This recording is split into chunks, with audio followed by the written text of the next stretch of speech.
Hey guys, welcome back.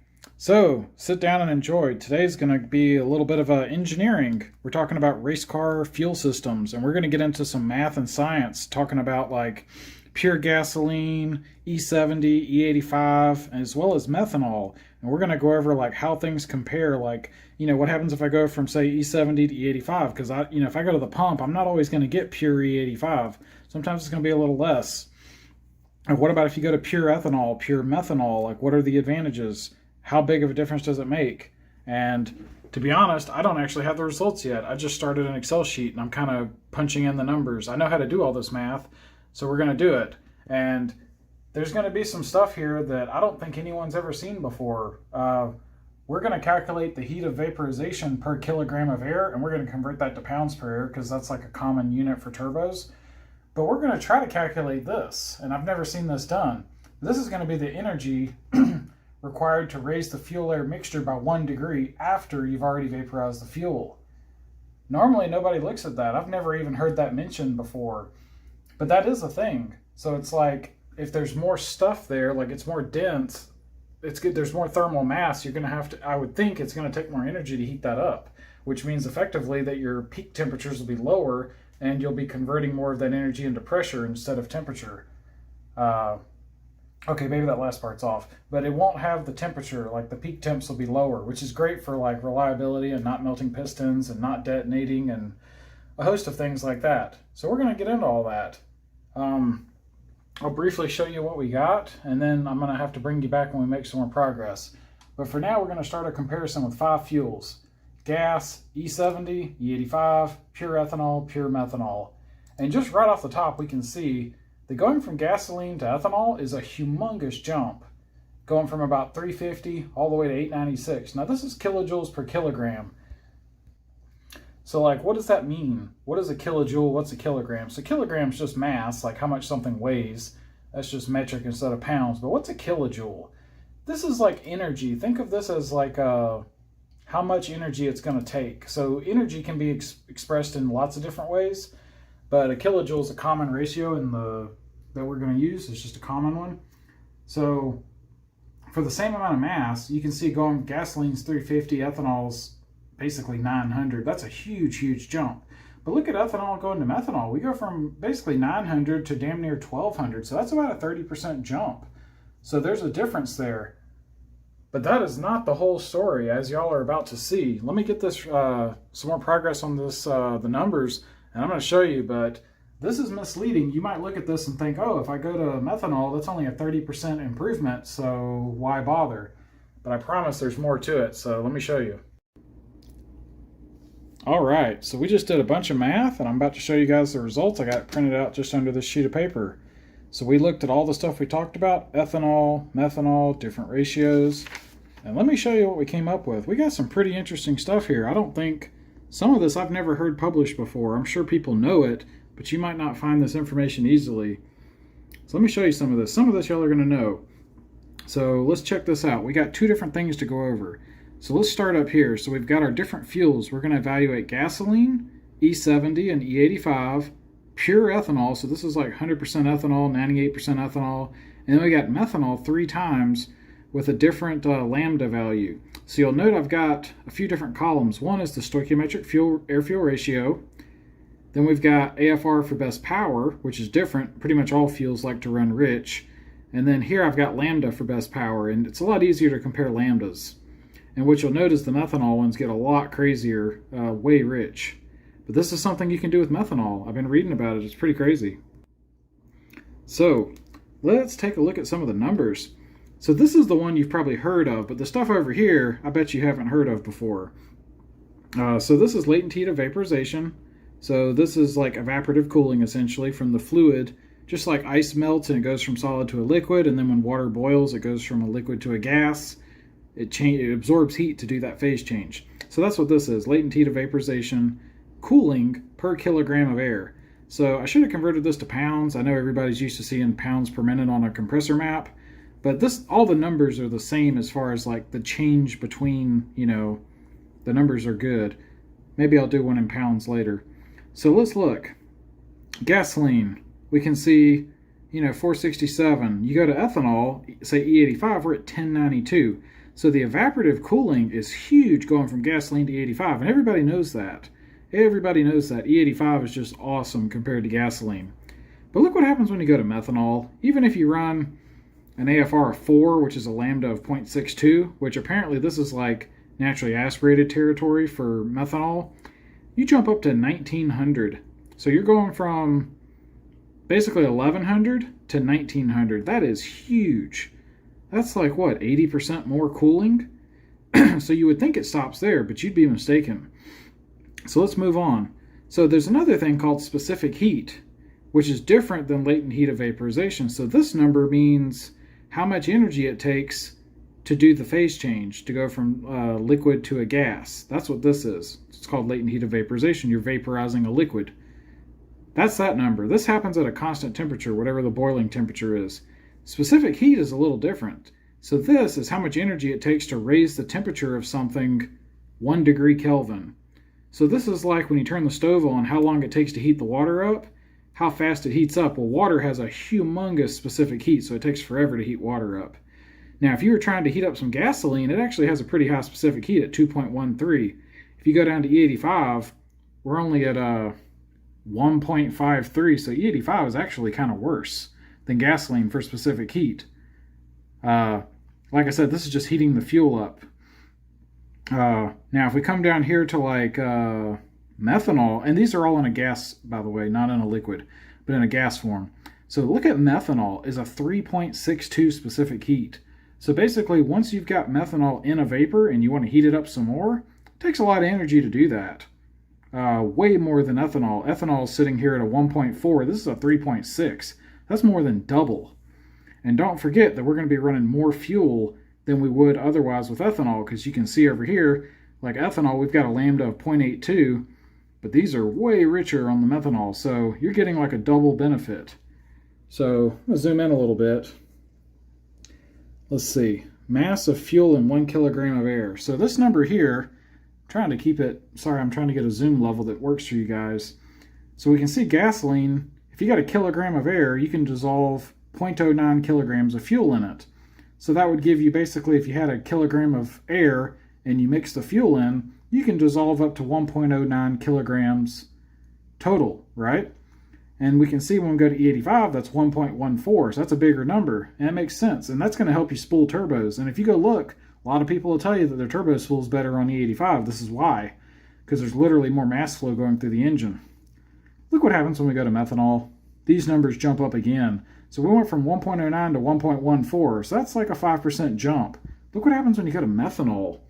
We went from like a 1.14 all the way to a 1.25, so instead of a 5%, that's an 11%. And that's not from gas, that's going from E85 to meth. And look what happens as you get richer. This number here and this number here, I mean, these are huge. So, big benefits there. We'll come back to that. And then check this out. This is something I bet you guys have never seen. I've never heard this even talked about in the car world. I just happen to know how to do this as a mechanical engineer. They teach you this stuff. So I think I got the math right. So this is the energy to raise 1 kilogram of a fuel-air mixture by 1 degree after you've already vaporized it. Let me say that again. So you take a kilogram of air and fuel, so you've already mixed the two together, and you have 1 kilogram, right? Then you want to raise that temperature by 1 degree after you've already vaporized it. So this is after all this latent heat stuff's already taken place. Now you just have this vapor that you're heating up in the chamber, right? This would be like during the compression stroke or even during combustion when you're burning this stuff. It's still a vapor. And you better believe it heats up when you light it on fire. So let's see how those numbers compare. Gasoline, 1.1. 1.1 kilojoules. Okay. Looking at E85. 1.06. Well, that's not very good, right? Well, that's what it is. Over here, the latent heat of vaporization is humongous. This number is actually not quite as favorable. And if we come back over here, it's because of the specific heat.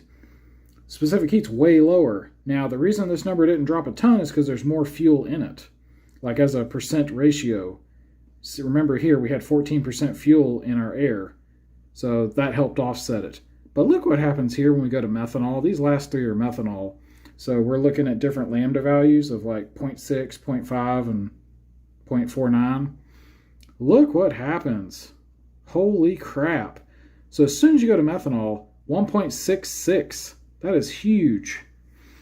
Okay, now I've got some of this stuff summarized over here, and we're going to talk more about that. I've got these results in percent form, but I mean, holy crap. Has anybody ever heard about this before? I haven't. I knew it existed. I understand the engineering, but I never hear anybody talk about that. But you can sure as hell bet if these numbers are right, then this is going to keep your temperatures down in the cylinder, because when you try to like burn all this fuel and there's all this energy and you're trying to create all that heat, this isn't letting it get hot. It's just resisting it because it takes so much energy to heat those gases. I mean, that's a huge jump. So let's come over here. I've got a couple things we're going to talk about. This down here is what we just did, but let's come up here right here to the top. Cooling lost, deleting an intercooler. 350 degrees Fahrenheit to 120 degrees Fahrenheit intercooler performance. So that's about as roughly as good as you're going to get. You got a turbo that's blowing out air as hot as an oven, and you're cooling it down to 120. So cooling to 120, that's actually pretty good on a race car. If you're running like 40, 50 pounds of boost, you're going to have a really big and really heavy intercooler to pull that off. Now, if you do that, that's 126 kilojoules per kilogram. So that's quite a bit. But let's keep going. So this is heat of vaporization, which is this stuff, latent heat of vaporization, same thing. Heat of vaporization cooling that's been gained going from E85 to methanol at a 0.62 lambda. So we're gaining 800 kilojoules per kilogram just going from pure E85 to methanol running this lambda, the 0.862, which is a 4.0 AFR in methanol world. Remember, the stroke ratio for methanol is a 6.5, so that's only a lambda of 0.62. That gives you 800 kilojoules. So you can imagine, you hear people say that, they're like, hey, we're going to run methanol with no intercooler, and they get away with it. Well, this is why you get away with it. Look at that number. That's just your intercooler. Like, think about the math. I'm not going to do the math. I'm going to try to guess, but like, this basically went from 350 to 120. That's a 230 degree temperature drop, and that only got you 126. So that's basically, compared to 800, I mean, your temperature, your intercooler would have to be, like icicles would be an understatement. You could never get an intercooler to do that. You'd literally, it's impossible. So that is insane. That's basically like 6 times better performance than having an intercooler just by going to methanol. And that's just running it at this lambda. Look what happens when you start adding more fuel to the mix. 1100, 1285, damn near 1300. Remember, that's 126. This is 10 times the cooling of an intercooler. 10. No joke. 126 to 1285. That's just over 10 times the performance. And that's running at a 0.49 lambda. Pretty wild stuff. 0.49 is a 3.2. Now, admittedly, that's pretty rich, but 10x performance on your intercooler. Everybody's heard that methanol is better. I bet y'all have never seen the numbers like this. Pretty wild. So, that's all heat of vaporization. That's not counting, so you get this, but that's not all you get. Your party's not over just from this. Then there's internal cylinder cooling that's been gained after the vaporization. This is a comparison from E85 to methanol at different lambda ratios. That's what this last column was that we talked about over here. That's this expressed in percentage form. So this is like after it's all vaporized, and you want to try to, say you're compressing the air-fuel mixture, you're burning the air-fuel mixture, temperatures are going to skyrocket, obviously. So how much does this fuel help keep cooling things? Nobody talks about that, but that is a factor. And look how big of a difference it is. Putting these in percent forms, just switching to methanol at a 0.62 lambda, 57%. 57% more internal cooling. That's insane. And you can see here, as we step up in our lambda ratios, sorry I put all of these at 0.62, that's not true.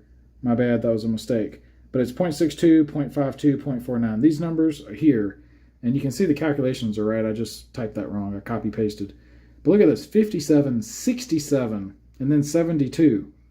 That's insane. That is so much cooling. I mean, you look right here, like a really high boost, if you were running this air-fuel ratio, this 3.2 or 3.4, and you're taking that much cooling as you compress it, I mean, that's just going to push the temperatures down so much, not going to let them get as high. That's pretty amazing. So I bet y'all have never seen this before. Feel free to like the video if you've never seen that, because I've never heard anybody talk about that.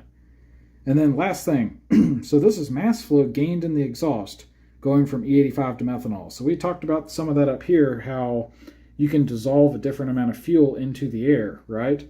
So that's a 14% improvement. And that's not going from gas to meth. That's going from E85 to meth, a 14% improvement. So my Miata has a 4-cylinder engine. If I could tack on a 5th cylinder, that would give me 25% more airflow, right?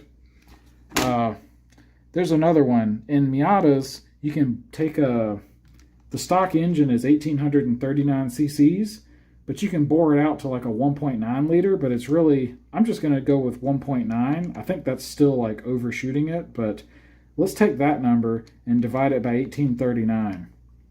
That is a 3% improvement, 3.3%, going from 1839 to 1900 cc's. That's 14%. So if you think that boring your engine out gives you a little extra displacement, pumps a little more air, that's 3%, that's 14%. So that methanol, that's going from E85 to meth, that's 14% more mass flow. So turbos respond to mass flow, right? You know, the more mass going through the turbo, the faster it's going to spool. That's why big engines can spool a turbo faster. So this is like having a 4.5 cylinder, a strong 4.5. Because 12.5% would be like half a cylinder, and we're at 14. So this is like having a 4.5 cylinder instead of a 4-cylinder. Pretty awesome that you get that benefit from having the E85, right? Or going from E85 to methanol. So, anyway, this video took a long time to make because I had to sit here. I have this on my computer. I printed this out and showed you on paper because it just films so much better. I thought it would be a better system. But I have this in Excel, and I can go in here and modify stuff and things like that, and that's how I came up with all these numbers. But this took a while to do, but I just wanted to, I'll do another video. You can probably guess where this is going, but I wanted to do the math. I wanted to see, like, you know, is this a real thing? Is it, you know, is it hype? Is it a 10% improvement? Like, what are we doing, you know? One of the big questions was the intercooler. I wanted to see how much does the intercooler do? How much does the methanol do? Is it like basically trading one for the other? Because that was my thought. I'm like, hey, if I'm deleting the intercooler and adding methanol, am I basically just trading one for the other? So you can kind of see by the numbers, that's not really the case. So anyway, I hope you guys enjoyed this. This is probably, I think I'm going to call this something like engineering or race car engineering or something. So I'll do videos like this from time to time where we do a deep dive into technical stuff, things y'all don't always see on other channels. Anyway, I hope y'all enjoyed this and hope you learned something, because I sure did. I didn't even know some of this was this important until today. Anyway, until next time, y'all take it easy.